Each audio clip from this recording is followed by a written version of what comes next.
Well, good evening, world. How are you doing today?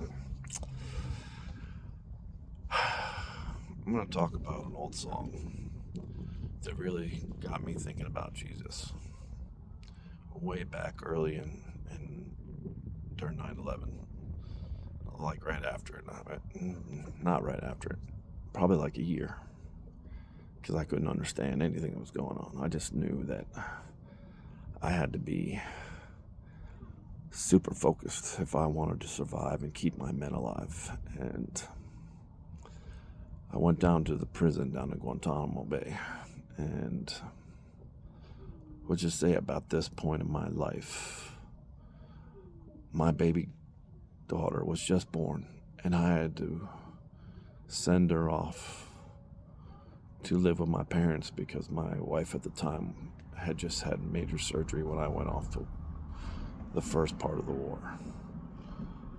And I heard this song. My buddy Brian Charlson got me into Creed, and I heard this song, My Own Prison. And I don't know if the people in the band wrote it or not, but I listened to that song, that deployment, when my marriage is falling apart, when my little daughter is growing up without me, the world is falling to shit, and I'm going to try to defend it. Me, the terrible father, the terrible husband, the dumb country boy, the fatherless son. And I remember my wife telling me quite often, well, you've gone and done it. You've turned into your father, or you're just like your father. It's funny how she knew him and I didn't.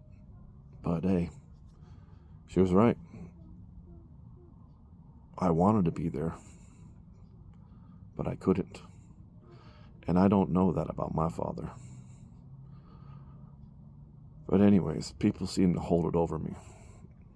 And then because my whole young life, every summer when we were kids, we went over to my grandmother's house.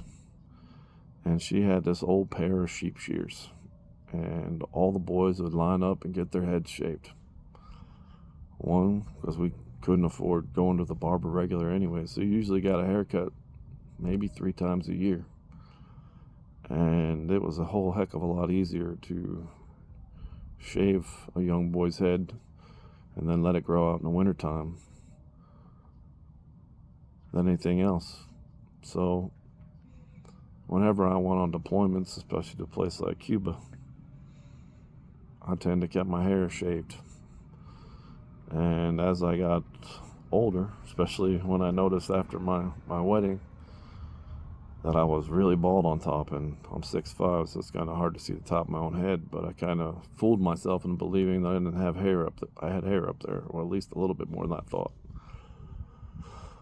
So when it came down to, hey, I gotta shave my face every morning, at least I only have to shave my head every couple days, but I can save a bunch of money just doing it like that.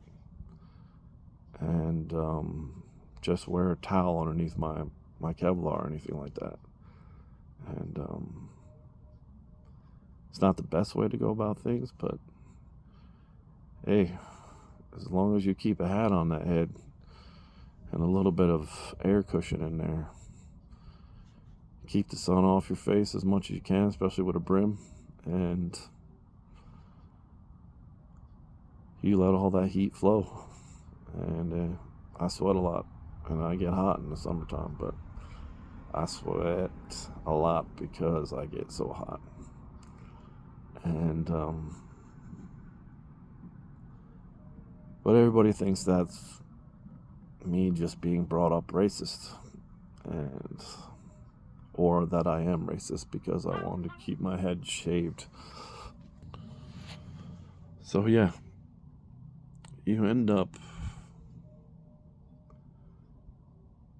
just doing things the way you used to do them or you've always done them. And then a bunch of things you didn't know about. I didn't really know how dumb I was to the world. But what made it funny to me is most of the people around me were even dumber. Because they were just looking at it through a book. And I had already done a lot of living. And that's not bragging, that's just, I just took everything that was in front of me and did it to the best of my ability. I didn't succeed about everything, but I also didn't wrap up in a ball and say, okay, that's not for me. The things that I took interest in, I kept trying to get better at them, or I kept them as hobbies. And all I'm trying to say is that I wasn't a perfectionist, but I always tried to do better each time. And when you're always trying to do that, and you know you're not all these other things, except for you might still not have enough knowledge that you haven't seen. And the good thing for the internet for me is whenever anybody ever asked me a question that I didn't know the answer to, I went and tried to find the answer to it. And usually the problem is you find a bunch of different answers to a bunch of different things. So then you got to read them all. So it takes even more time to learn something. So it's like you have all these computers in front of you and you can access anything at any point, even a bunch of stuff you don't want to access or you don't even want to know that exists, but you can, and you can pull it up in an instant. And you would think it wouldn't require you any work, and we say that all the time to these kids, and it doesn't, because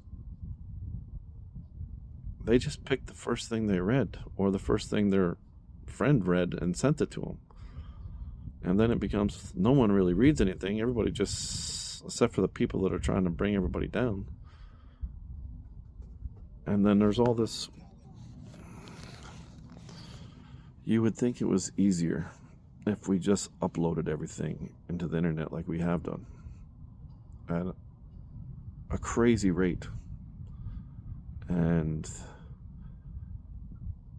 now when I don't see a lot of something, I want to know why. Like, I can literally, because I watch so much stuff and I listen to so much stuff, like, and I listen to a lot of radio too, and music and Stoic wisdom and atheists talking and Catholics and Jewish people talking and psychologists and warriors, and I feel like we have put ourselves in a prison, and me myself resonated with that song so much, my own prison, because it says that I should have been there on a Sunday morning, banging my head, trying to pray to him even more. But I'm not. I'm in my prison of information, my prison of wanting to help. And sometimes when you spend a lot of time wanting to help too much, you end up getting hurt even more, or you feel isolated even more, because not everybody needs to be helped. Some people just are going to find it their own way or have found it. And as I should say something, because I have to get it out of there, but I'm trying to get out of my prison and go to the light and walk in Jesus' footsteps, and just know that I have a lot to pray for, and I have a lot of sins that I haven't forgiven myself for. So, if you think that I'm coming at you from a place of anger and hate and judgment,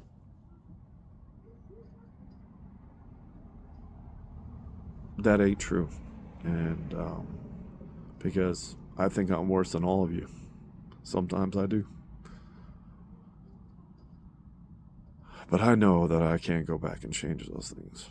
But I sure as heck can hope that somebody else can see what I've done at the same point that I can't be that guy that's out there on the streets. I can't be that guy that everybody sees and wants to be like. I can't be that to everybody. Because that is kind of the prison I lived my life anyways, because I was always trying to do better. I was always trying to be the best of the military. And I didn't give a crap about rank or any of that stuff. I had to care about it a little bit because my family depended on the money I was making. Even if they didn't really give a shit how what I was doing was affecting me. They always see all this other stuff out there, what happened to them and all that stuff like that, and how their father wasn't there, and how they moved around a lot and all that stuff like that. But that's the way I survived. That's the way I kept them alive.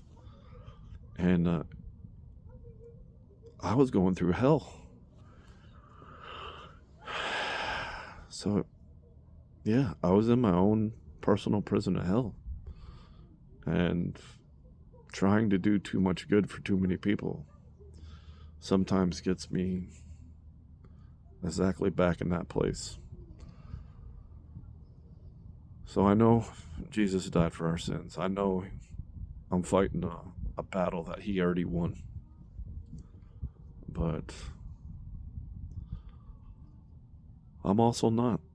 So I did do 250 push-ups today. I did not do any push-ups on Friday and Saturday. No, I would say sorry. I only didn't do push-ups yesterday. I did do push-ups on Friday. And the 250 I did tonight got me to 1,000 for a week. So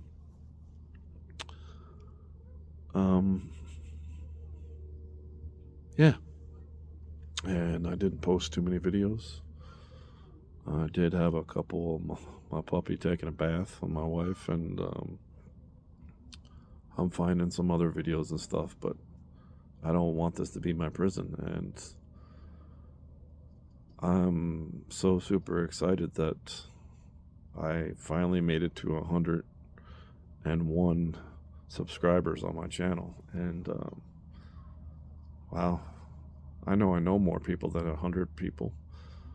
I know I probably have close to 100 people that I call really close friends, even though I don't talk to them very much. But when I do, it's always like we never stop talking. So listen to the song. Not because you want to revive Creed or anything like that, but listen to the song and think about it in your head sometimes. When everybody's calling you everything, and you don't have a scapegoat, like, and I know I'm going to get a lot of hate for this one, but you don't have a scapegoat when it's, I'm Jewish, I'm black, oh,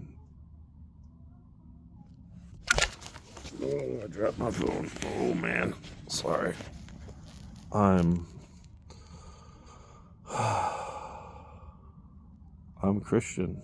I'm Catholic. You don't have any of that for most of your life. And you still don't have the big ones. I'm not a woman. and I believe in God, then I don't know what that's supposed to mean. I don't even know how that just by those two things could be good or bad. That's just what I am. I'm a man, and I believe in God. But it was a long, hard journey to get to an awakening, to a rebirth, to relearn yourself into something better.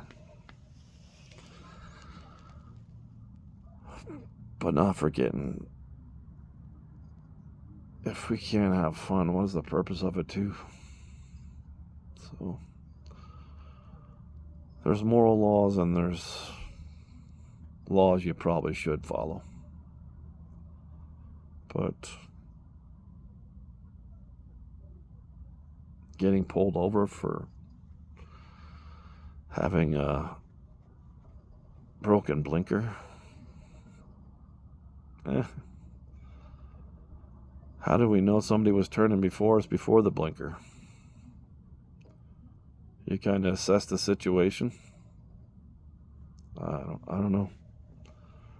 I'm not saying get rid of them. It helps out a lot because sometimes you just don't know. But if you're paying attention, it shouldn't matter anyways, because you should either be slowing down or moving out of the way or stopping. So don't let everything be your own prison. Don't let it be like that. Even if you don't believe in God. And you notice I don't say a God. I said, even though you don't believe in God. And without Jesus,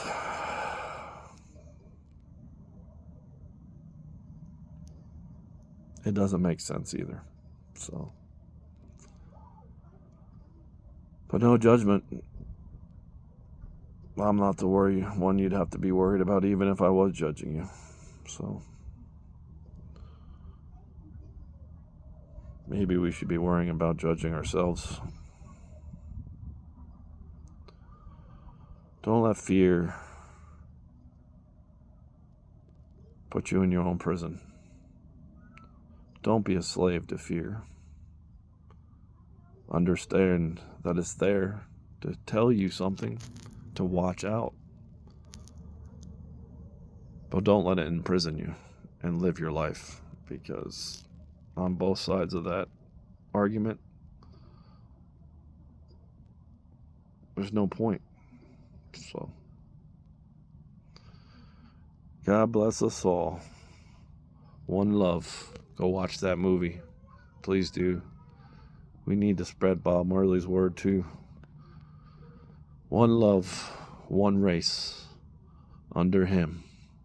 That's the human race for all you racists out there. Our lives mattered. His life mattered. Y'all have a great day. Bye.